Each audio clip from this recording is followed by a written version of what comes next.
Ding-a-ling-a-ling-a-ling, boom-ba-bo, ba-doo-ba-doo-ba-doo. Oh, life ain't a ding-dong. If I could take you up in boom-boom-bo, boom-boom, tell me I'm the only one that you love. Life could be a dream, sweetheart. Ba-bo, ba-bo, ba-bo. Life could be a dream. Ain't a ding-dong. Plans would come true. Ain't a ding-dong. Spend my whole life loving you. Life could be a dream, sweetheart. So this is a little video that I decided might be a good idea to put together to try and look at how we have already half decided what a whiskey might taste like before we've even picked up a dram of it or stuck our nose in the glass or tasted it. Maybe because we kind of know the distillery, maybe because it's been recommended by a friend, maybe because we've done some reading about it before buying it, as is normal. And we know how much it cost, and we know the reputation of it perhaps. So before we've even touched the whiskey, we've decided whether we're going to like it or not. And that can happen the other way around, I think, as well. I think if you know a whiskey was cheap, I think if you know it was no age statement and, you know, other factors like that, I think you can already decide that you don't like a whiskey before you've tried it.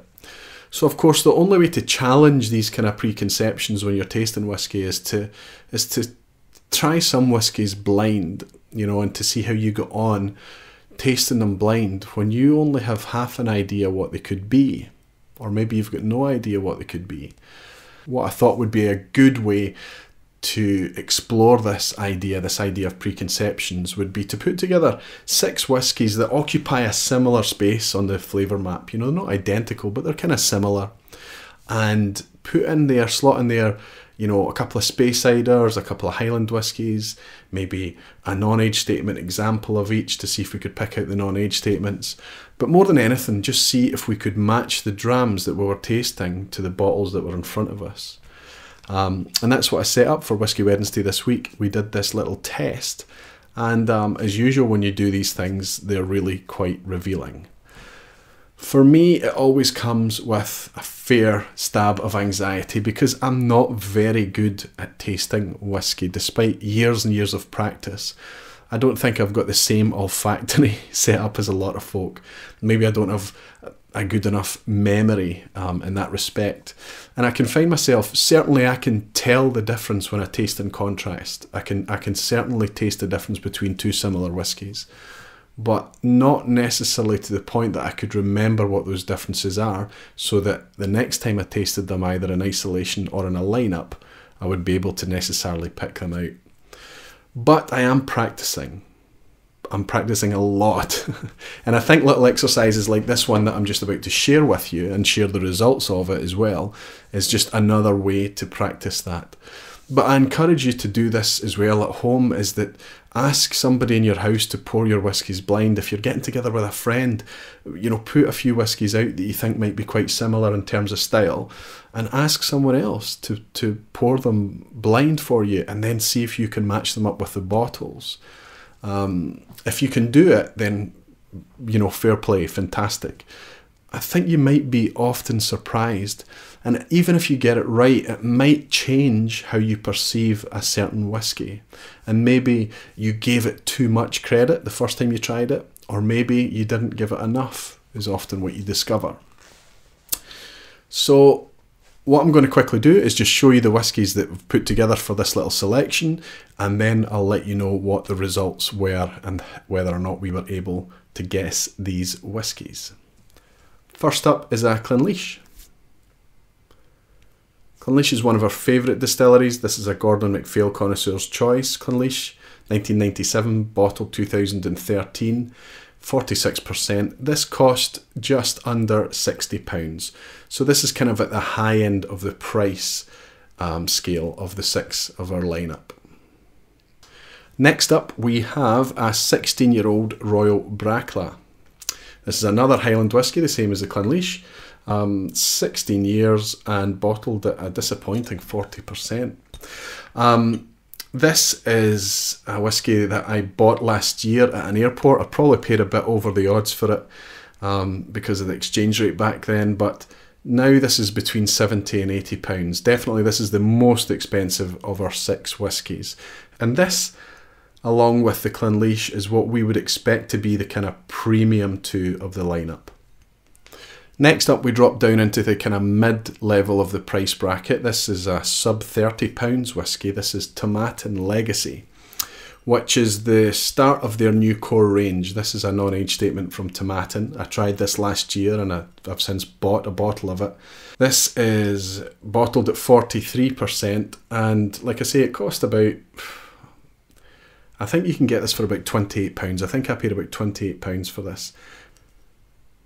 And that's the last of our 3 Highland whiskies in the lineup. Moving on to the Speyside region, still in kind of middle of the field in terms of price bracket, we've got a Glenfarclas 10. This is one of my favourite kind of staple whiskies. I would like to always have a Glenfarclas 10 in the cabinet if I can. It's the kind of whisky you can pour for anyone, even folk that are quite new to whisky. It's quite easily accessible. I find it quite tasty and enjoyable most of the time I go near it. It's 40%. Glenfarclas 10-year-old is available pretty much everywhere for around about £30–32, that kind of price. Second from last, we have Aberlour 10. Now, this might not have been the best Aberlour to choose for the lineup, because Aberlour 10 is only available in some markets in the UK and France, I think. I think it's more difficult to get this kind of tall, slim Aberlour in other markets. Most of them come in the dumpy Aberlour bottle and start at 12 years old. But nevertheless, the reason I bought this is because this is always a very cheap whisky. You can usually get this less than £25. Just now this is £22. So this is a good value whisky, and I think a lot of people think that this Aberlour 10 is going to be cheap in flavour as well. So I wanted to stick that in there because we quite like this. We've got quite a soft spot for this whisky, and I think it's good to put it in the lineup to see if that's justified or not. And the last of our 6 bottles is a whisky that just appeared in certain supermarkets towards the end of last year, after years of us not seeing the Tamnavulin name anywhere. Now, I know that this distillery closed down for some time and it reopened again, I think, in 2007. So we can kind of deduce from that the whisky in this is likely to be less, 9 years old or less.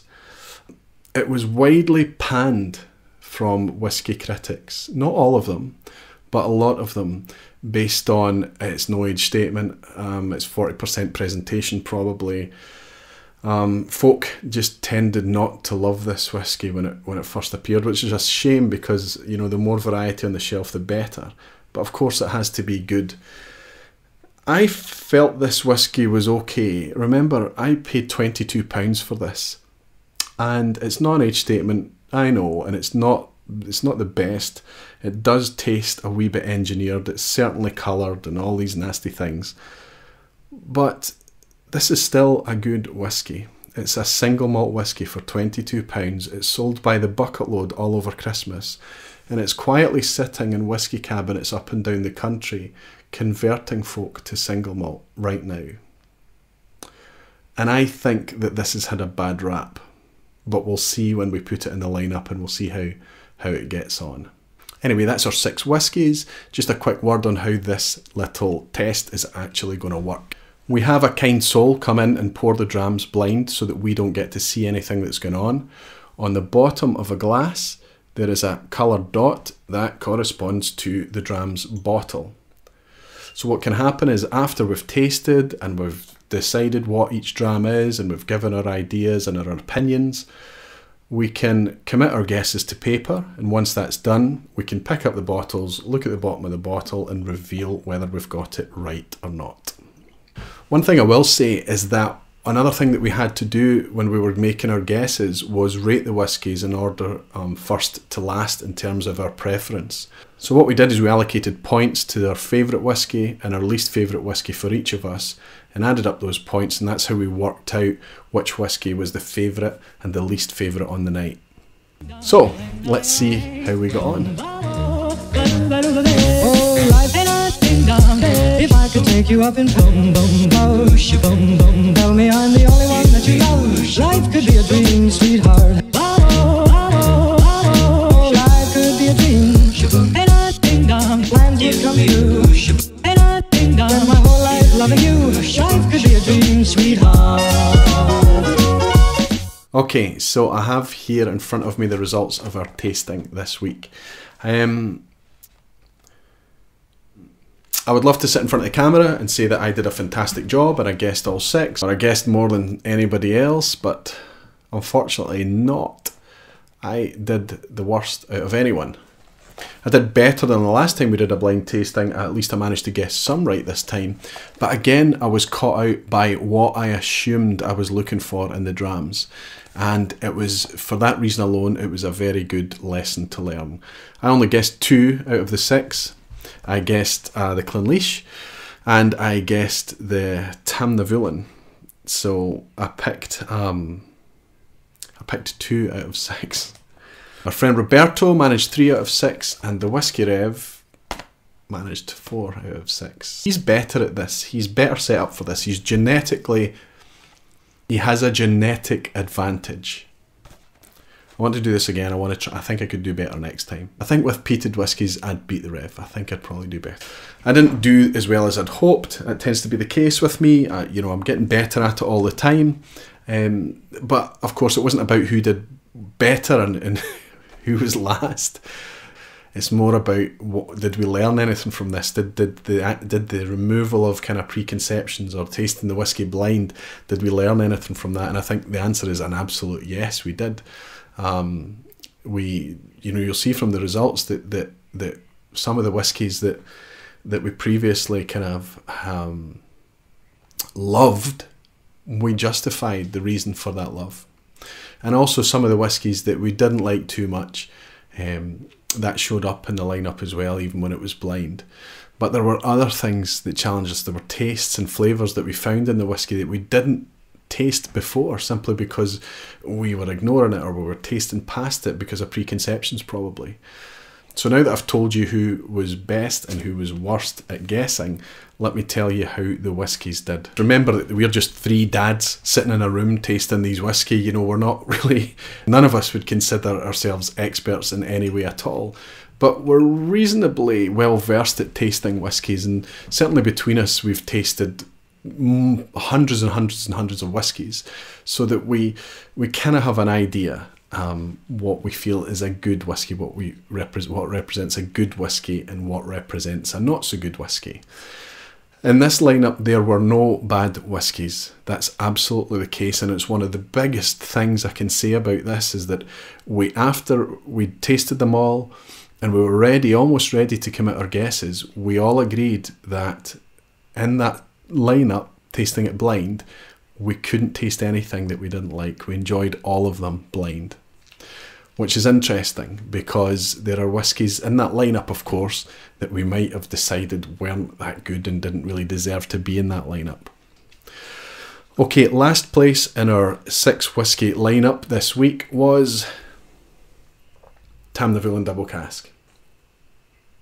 This was not a bad whiskey on the night. This did go well in the lineup, but I think the youth on this whiskey gave it away. Nevertheless, we did all unanimously decide that this was the weakest in the lineup on the night, but we all agreed that it wasn't a bad whiskey and we would be quite happy to pour a dram from this again in the future and enjoy it with a fresh perspective.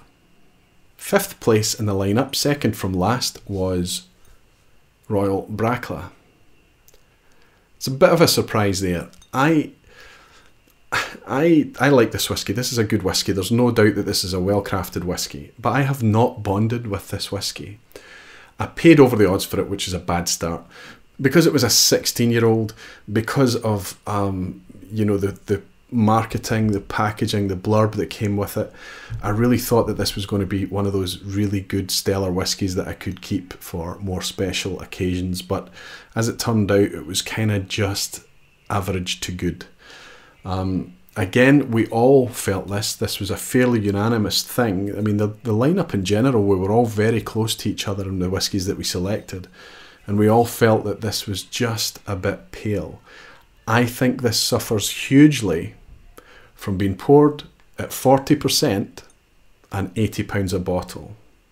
Not cool. The middle ground of the 6 bottles it was a dead heat, a tie between Aberlour 10 and Glenfarclas 10. Without exception, all three of us guessed these the wrong way round. We thought we were drinking Aberlour when we were drinking Glenfarclas, and vice versa. I don't know why. I don't know why we all felt that way. I don't know why we all guessed that way, but we did. There might have been a bit of a dynamic in the room where we're kind of leading each other a wee bit, although we were trying very carefully not to do that. Regardless, I think what you take from this is that both these whiskies are certainly good enough to beat a 16-year-old Royal Brackla, and remarkably good value. We all enjoyed these on the night. They were fantastic whiskies in that lineup. Second place on the night was Tomaten Legacy, a non-age statement whisky. All I'll say is that if you haven't tried this, try it. And then try it again. And then try drinking it in contrast with other things, age statement or otherwise. And you'll find that this whisky has a lot to offer. One of the most refreshing things about this whisky is the attitude at which it's bottled by the producers, Tomaten. They say, you know, this is a non-age statement whisky, and we've used some virgin oak casks here, but we feel that this is the best representation of our distillery character, and yet meets a price point that we need in order to get it into the retail outlets and sell this thing. And that's refreshing to hear that honesty, that attitude.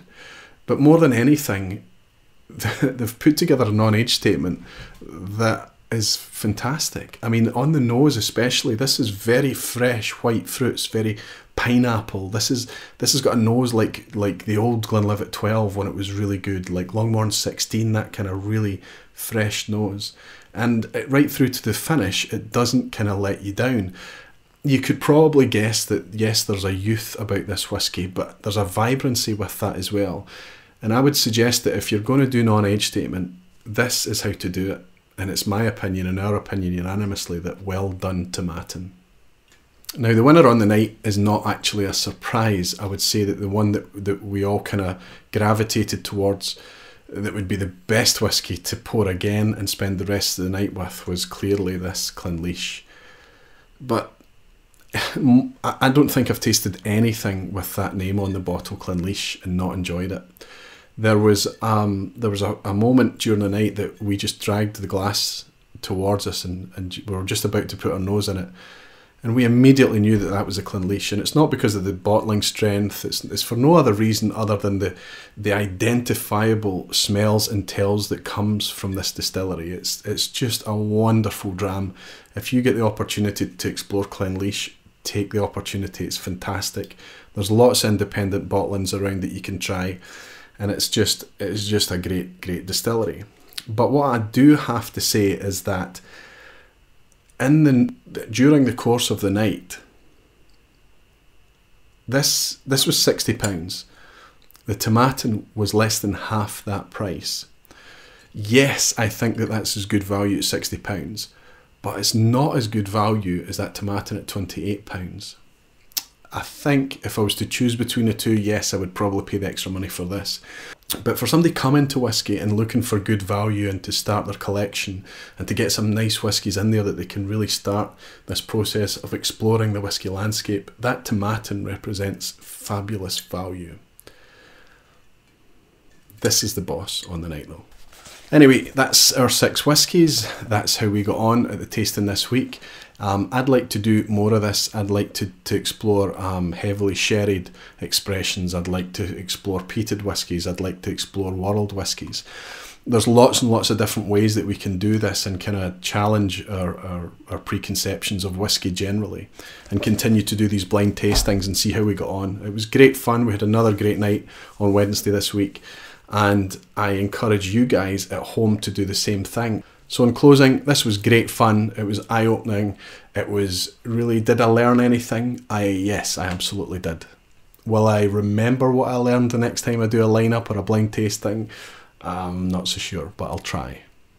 If you enjoyed this video at all, please feedback to us at aquaviti.com. If you're watching on YouTube, you can comment down below. Facebook likewise. Remember to head over to aquaviti.com and pick up the actual blog post where I write a bit more about this in general and talk about preconceptions in whisky, more than just this test of 6 bottles. Whatever you're doing, enjoy your whiskies, enjoy your drams, and remember to have fun. Thanks for watching the video. Tell me I'm the only one that you love. Life could be a dream, sweetheart. Life could be a dream. And I think plans would come true. And I think spend my whole life loving you. Life could be a dream, sweetheart. Yeah. And I ding dong, lang, lang, lang. Yeah. And I ding dong, lang, lang, lang. Oh, life and I ding dong. If I could take you up in boom, boom, boom, boom, boom. Tell me I'm the only one that you love. Life could be a dream, sweetheart.